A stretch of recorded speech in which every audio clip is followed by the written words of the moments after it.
Napoleon hill ಅವರು ಬರೆದ think and grow rich ಪುಸ್ತಕವು ಜಗತ್ತಿನಾದ್ಯಂತ ಲಕ್ಷಾಂತರ ಜನರ ಬದುಕನ್ನು ಬದಲಿಸಿದ ಒಂದು ಶ್ರೇಷ್ಠ ಕೃತಿ.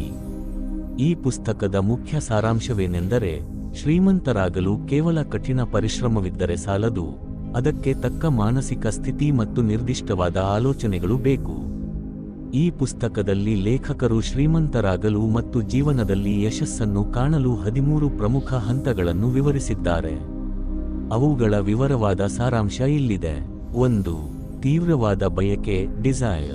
ಯಾವುದೇ ಸಾಧನೆಯ ಮೊದಲ ಹೆಜ್ಜೆ ಬಯಕೆ. ಇದು ಕೇವಲ ನನಗೆ ಅದು ಬೇಕು ಎಂಬ ಸಾಧಾರಣ ಆಸೆಯಲ್ಲ, ಬದಲಾಗಿ ಅದು ನನಗೆ ಅದು ಸಿಕ್ಕೇ ಸಿಗುತ್ತದೆ ಎನ್ನುವಂತಹ ತೀವ್ರವಾದ ತುಡಿತವಾಗಿರಬೇಕು. Burning desire. ಹಣ ಗಳಿಸಲು ಕೇವಲ ಆಸೆ ಪಟ್ಟರೆ ಸಾಲದು, ನೀವು ಎಷ್ಟು ಹಣ ಗಳಿಸಬೇಕು, ಯಾವಾಗ ಗಳಿಸಬೇಕು ಮತ್ತು ಅದಕ್ಕಾಗಿ ನೀವು ಏನನ್ನು ತ್ಯಾಗ ಮಾಡಲು ಸಿದ್ಧರಿದ್ದೀರಿ ಎಂಬುದನ್ನು ನಿಖರವಾಗಿ ನಿರ್ಧರಿಸಬೇಕು. 2. ನಂಬಿಕೆ, ಫೇತ್. ನಿಮ್ಮ ಕನಸುಗಳು ನನಸಾಗುತ್ತವೆ ಎಂದು ನೀವು ಬಲವಾಗಿ ನಂಬಬೇಕು. ನಂಬಿಕೆಯು ಮನಸ್ಸಿನ ಒಂದು ಸ್ಥಿತಿಯಾಗಿದ್ದು, ಇದು ನಿಮ್ಮ ಆಲೋಚನೆಗಳಿಗೆ ಜೀವ ತುಂಬುತ್ತದೆ. ನನ್ನಿಂದ ಇದು ಸಾಧ್ಯವಿಲ್ಲ ಎಂಬ ಭಯವನ್ನು ಬಿಟ್ಟು, ನಾನು ಇದನ್ನು ಸಾಧಿಸಿಯೇ ತೀರುತ್ತೇನೆ ಎಂಬ ಆತ್ಮವಿಶ್ವಾಸವನ್ನು ಬೆಳೆಸಿಕೊಳ್ಳಬೇಕು. ನಿಮ್ಮ ಉಪಪ್ರಜ್ಞೆ ಮನಸ್ಸಿಗೆ, ಸಬ್ಕಾನ್ಷಿಯಸ್ ಮೈಂಡ್, ಸಕಾರಾತ್ಮಕ ಆಲೋಚನೆಗಳನ್ನು ನೀಡುವ ಮೂಲಕ ನಂಬಿಕೆಯನ್ನು ಹೆಚ್ಚಿಸಿಕೊಳ್ಳಬಹುದು. 3. ಸ್ವಯಂ ಸೂಚನೆ, ಆಟೋಸಜೆಷನ್. ಇದು ನಮ್ಮ ಉಪಪ್ರಜ್ಞೆ ಮನಸ್ಸಿನ ಮೇಲೆ ಪ್ರಭಾವ ಬೀರುವ ತಂತ್ರವಾಗಿದೆ. ನಿಮ್ಮ ಗುರಿಯ ಬಗ್ಗೆ ನೀವೇ ಪದೇ ಪದೇ ಹೇಳಿಕೊಳ್ಳುವ ಮೂಲಕ ಅಫರ್ಮೇಷನ್ಸ್ ನಿಮ್ಮ ಮನಸ್ಸನ್ನು ಆ ಗುರಿಯತ್ತ ಕೇಂದ್ರೀಕರಿಸಬಹುದು. ದಿನಕ್ಕೆ 2 ಬಾರಿಯಾದರೂ ನಿಮ್ಮ ಗುರಿಯನ್ನು ಗಟ್ಟಿಯಾಗಿ ಓದಿ ಹೇಳಿಕೊಳ್ಳಿ. ನೀವು ಈಗಾಗಲೇ ಆ ಗುರಿಯನ್ನು ತಲುಪಿದ್ದೀರಿ ಎಂದು ಭಾವಿಸಿಕೊಳ್ಳಿ. 4. ವಿಶೇಷ ಜ್ಞಾನ, ಸ್ಪೆಷಲೈಸ್ಡ್ ನಾಲೆಡ್ಜ್. ಸಾಮಾನ್ಯ ಜ್ಞಾನಕ್ಕಿಂತ ವಿಶೇಷ ಜ್ಞಾನವು ಯಶಸ್ಸಿಗೆ ಹೆಚ್ಚು ಮುಖ್ಯವಾಗಿದೆ. ನಿಮಗೆ ಬೇಕಾದ ಕ್ಷೇತ್ರದಲ್ಲಿ ಪರಿಣತಿ ಹೊಂದಿರಬೇಕು ಅಥವಾ ಪರಿಣತಿ ಹೊಂದಿರುವವರ ಸಹಾಯವನ್ನು ಪಡೆಯಬೇಕು. ಹೆನ್ರಿ ಫೋರ್ಡ್ ಅವರಿಗೆ ಎಲ್ಲ ವಿಷಯಗಳು ತಿಳಿದಿರಲಿಲ್ಲ, ಆದರೆ ತಮಗೆ ಬೇಕಾದ ಮಾಹಿತಿಯನ್ನು ಪಡೆಯಲು ಪರಿಣತರ ತಂಡವನ್ನು ಅವರು ಇಟ್ಟುಕೊಂಡಿದ್ದರು. ಇದನ್ನೇ ವಿಶೇಷ ಜ್ಞಾನದ ಬಳಕೆ ಎನ್ನಲಾಗುತ್ತದೆ. 5. ಕಲ್ಪನಾ ಶಕ್ತಿ, ಇಮ್ಯಾಜಿನೇಷನ್. ಲೇಖಕರು ಕಲ್ಪನೆಯನ್ನು ಮನಸ್ಸಿನ ಕಾರ್ಯಾಗಾರ, ವರ್ಕ್ಶಾಪ್ ಆಫ್ ದ ಮೈಂಡ್ ಎಂದು ಕರೆಯುತ್ತಾರೆ. ಮನುಷ್ಯನು ಕಲ್ಪನೆ ಮಾಡಿಕೊಳ್ಳುವ ಯಾವುದೇ ವಿಷಯವನ್ನು ಸೃಷ್ಟಿಸಲು ಸಾಧ್ಯವಿದೆ.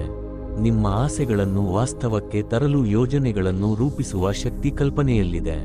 ಹಳೆಯ ಆಲೋಚನೆಗಳನ್ನು ಹೊಸ ರೀತಿಯಲ್ಲಿ ಜೋಡಿಸಿ ಯಶಸ್ಸನ್ನು ಕಾಣಬಹುದು. ಉದಾಹರಣೆಗೆ, ಕೋಕಾ ಕೋಲಾ ಸೂತ್ರ. 6. ಸಂಘಟಿತ ಯೋಜನೆ, ಆರ್ಗನೈಸ್ಡ್ ಪ್ಲಾನಿಂಗ್. ಯಾವುದೇ ಗುರಿ ತಲುಪಲು ನಿಖರವಾದ ಮತ್ತು ದೋಷರಹಿತವಾದ ಯೋಜನೆ ಅತ್ಯಗತ್ಯ. ಬರೀ ಆಸೆ ಇದ್ದರೆ ಸಾಲದು, ಅದನ್ನು ಕಾರ್ಯರೂಪಕ್ಕೆ ತರಲು ಸರಿಯಾದ ಪ್ಲಾನ್ ಬೇಕು.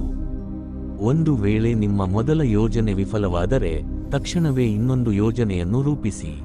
ಸೋಲನ್ನು ಒಪ್ಪಿಕೊಳ್ಳಬೇಡಿ, ಸೋಲು ಕೇವಲ ತಾತ್ಕಾಲಿಕ. 7. ನಿರ್ಧಾರ, ಡಿಸಿಷನ್. ಯಶಸ್ವಿ ವ್ಯಕ್ತಿಗಳು ತ್ವರಿತವಾಗಿ ನಿರ್ಧಾರಗಳನ್ನು ತೆಗೆದುಕೊಳ್ಳುತ್ತಾರೆ ಮತ್ತು ಅದನ್ನು ಪದೇ ಪದೇ ಬದಲಾಯಿಸುವುದಿಲ್ಲ. ಆದರೆ ಸೋಲುವವರು ನಿರ್ಧಾರ ತೆಗೆದುಕೊಳ್ಳಲು ತಡ ಮಾಡುತ್ತಾರೆ ಮತ್ತು ಆಗಾಗ್ಗೆ ನಿರ್ಧಾರ ಬದಲಿಸುತ್ತಾರೆ. ಮುಂದೂಡುವ ಸ್ವಭಾವವೇ ಪ್ರೊಕ್ರಾಸ್ಟಿನೇಷನ್, ನಿರ್ಧಾರಕ್ಕೆ ದೊಡ್ಡ ಶತ್ರು. 8. ಛಲ ಅಥವಾ ದೃಢತೆ, ಪರ್ಸಿಸ್ಟೆನ್ಸ್. ಯಶಸ್ಸಿಗೆ ಅತ್ಯಂತ ಅವಶ್ಯಕವಾದ ಗುಣವೆಂದರೆ ಛಲ.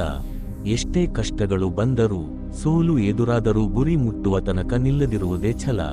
ಯಾರು ಸೋಲೊಪ್ಪಿ ನಿಲ್ಲುತ್ತಾರೋ ಅವರು ಗೆಲ್ಲುವುದಿಲ್ಲ, ಯಾರು ಗೆಲ್ಲುತ್ತಾರೋ ಅವರು ಎಂದಿಗೂ ಸೋಲೊಪ್ಪಿ ನಿಲ್ಲುವುದಿಲ್ಲ. A quitter never wins and a winner never quits. 9. Master mind ಶಕ್ತಿ, power of the master mind. Master mind ಎಂದರೆ ಇಬ್ಬರು ಅಥವಾ ಅದಕ್ಕಿಂತ ಹೆಚ್ಚಿನ ವ್ಯಕ್ತಿಗಳು ಒಂದೇ ಗುರಿಗಾಗಿ ಒಟ್ಟಾಗಿ ಸಾಮರಸ್ಯದಿಂದ ಕೆಲಸ ಮಾಡುವುದು. ಬೇರೆಯವರ ಜ್ಞಾನ, ಅನುಭವ ಮತ್ತು ಸಹಕಾರವನ್ನು ಪಡೆಯುವ ಮೂಲಕ ನೀವು ಒಬ್ಬರೇ ಸಾಧಿಸುವುದಕ್ಕಿಂತ ಹೆಚ್ಚಿನದನ್ನು ಸಾಧಿಸಬಹುದು. ಹೆನ್ರಿ ಫೋರ್ಡ್, ಎಡಿಸನ್ ಅವರಂತಹ ಸಾಧಕರು ಈ ತತ್ವವನ್ನು ಬಳಸಿಕೊಂಡಿದ್ದರು. 10. ಲೈಂಗಿಕ ಶಕ್ತಿಯ ರೂಪಾಂತರ, ದ ಮಿಸ್ಟರಿ ಆಫ್ ಸೆಕ್ಸ್ ಟ್ರಾನ್ಸ್ಮ್ಯೂಟೇಷನ್. ಲೈಂಗಿಕ ಆಸೆಯು ಮನುಷ್ಯನ ಅತ್ಯಂತ ಶಕ್ತಿಶಾಲಿ ಭಾವನೆಯಾಗಿದೆ. ಈ ಶಕ್ತಿಯನ್ನು ಕೇವಲ ದೈಹಿಕ ಸುಖಕ್ಕೆ ಬಳಸದೆ, ಅದನ್ನು ಸೃಜನಾತ್ಮಕ ಕೆಲಸಗಳಿಗೆ, ಕಲೆಗೆ ಅಥವಾ ವ್ಯವಹಾರದ ಅಭಿವೃದ್ಧಿಗೆ ಬಳಸಿಕೊಳ್ಳುವುದೇ ರೂಪಾಂತರ ಟ್ರಾನ್ಸ್ಮ್ಯುಟೇಷನ್. ಇದು ನಿಮ್ಮ ಇಚ್ಛಾಶಕ್ತಿ ಮತ್ತು ಸೃಜನಶೀಲತೆಯನ್ನು ಹೆಚ್ಚಿಸುತ್ತದೆ. 11. ಉಪಪ್ರಜ್ಞೆಯ ಮನಸ್ಸು, ದ ಸಬ್ಕಾನ್ಷಿಯಸ್ ಮೈಂಡ್. ನಮ್ಮ ಉಪಪ್ರಜ್ಞೆ ಮನಸ್ಸು ಹಗಲು ರಾತ್ರಿ ಕೆಲಸ ಮಾಡುತ್ತಿರುತ್ತದೆ. ನಾವು ಅದಕ್ಕೆ ನೀಡುವ ಪ್ರತಿಯೊಂದು ಆಲೋಚನೆ ಸಕಾರಾತ್ಮಕ ಅಥವಾ ನಕಾರಾತ್ಮಕ ಫಲ ನೀಡುತ್ತದೆ. ಆದ್ದರಿಂದ ಸದಾ ಸಕಾರಾತ್ಮಕ ಆಲೋಚನೆಗಳನ್ನು ಮತ್ತು ದೃಢವಾದ ಗುರಿಗಳನ್ನು ನಿಮ್ಮ ಮನಸ್ಸಿನಲ್ಲಿ ಬಿತ್ತಿ. 12. ಮೆದುಳು, ದ ಬ್ರೈನ್. ನಮ್ಮ ಮೆದುಳು ಆಲೋಚನೆಗಳ ಪ್ರಸಾರ ಮತ್ತು ಸ್ವೀಕೃತಿಯ ಕೇಂದ್ರವಾಗಿದೆ, ಬ್ರಾಡ್ಕಾಸ್ಟಿಂಗ್ ಅಂಡ್ ರಿಸೀವಿಂಗ್ ಸ್ಟೇಷನ್. ಇತರರ ಮನಸ್ಸಿನ ಆಲೋಚನೆಗಳನ್ನು ಗ್ರಹಿಸುವ ಮತ್ತು ನಮ್ಮ ಆಲೋಚನೆಗಳನ್ನು ಜಗತ್ತಿಗೆ ತಲುಪಿಸುವ ಶಕ್ತಿ ಮೆದುಳಿಗಿದೆ. 13. ಆರನೇ ಇಂದ್ರಿಯ, ದ ಸಿಕ್ಸ್ತ್ ಸೆನ್ಸ್. ಇದು ಈ ತತ್ವಗಳ ಅಂತಿಮ ಹಂತ. ಇದನ್ನು ಸೃಜನಾತ್ಮಕ ಕಲ್ಪನೆ, ಕ್ರಿಯೇಟಿವ್ ಇಮ್ಯಾಜಿನೇಷನ್ ಎಂದು ಕರೆಯಬಹುದು. ಇದು ನಮ್ಮ ಅಂತರಾತ್ಮದ ಧ್ವನಿಯಾಗಿದ್ದು, ಅಪಾಯಗಳು ಅಥವಾ ಅವಕಾಶಗಳ ಬಗ್ಗೆ ನಮಗೆ ಮುನ್ಸೂಚನೆ ನೀಡುತ್ತದೆ. ಮೇಲಿನ ಎಲ್ಲ ಹಂತಗಳನ್ನು ಕರಗತ ಮಾಡಿಕೊಂಡ ನಂತರವೇ ಈ ಶಕ್ತಿ ಜಾಗೃತವಾಗುತ್ತದೆ. ಮುಕ್ತಾಯ. ಭಯವನ್ನು ಗೆಲ್ಲಿರಿ. ಪುಸ್ತಕದ ಕೊನೆಯಲ್ಲಿ ಲೇಖಕರು 6 ರೀತಿಯ ಭಯಗಳ 6 ಘೋಸ್ಟ್ಸ್ ಆಫ್ ಫಿಯರ್ ಬಗ್ಗೆ ಎಚ್ಚರಿಸುತ್ತಾರೆ. ಬಡತನದ ಭಯ, ಟೀಕೆಯ ಭಯ, ಅನಾರೋಗ್ಯದ ಭಯ, ಪ್ರೀತಿ ಕಳೆದುಕೊಳ್ಳುವ ಭಯ, ಮುಪ್ಪಿನ ಭಯ ಮತ್ತು ಸಾವಿನ ಭಯ. ಶ್ರೀಮಂತರಾಗಲು ಈ ಭಯಗಳನ್ನು ಮನಸ್ಸಿನಿಂದ ಹೊರಹಾಕುವುದು ಅತ್ಯಗತ್ಯ. ಒಟ್ಟಾರೆಯಾಗಿ, ಮನಸ್ಸು ಏನನ್ನು ಗ್ರಹಿಸುತ್ತದೋ ಮತ್ತು ನಂಬುತ್ತದೋ ಅದನ್ನು ಸಾಧಿಸುತ್ತದೆ. What ever the mind can conceive and believe, it can achieve ಎಂಬುದೇ ಈ ಪುಸ್ತಕದ ಮೂಲ ಮಂತ್ರ.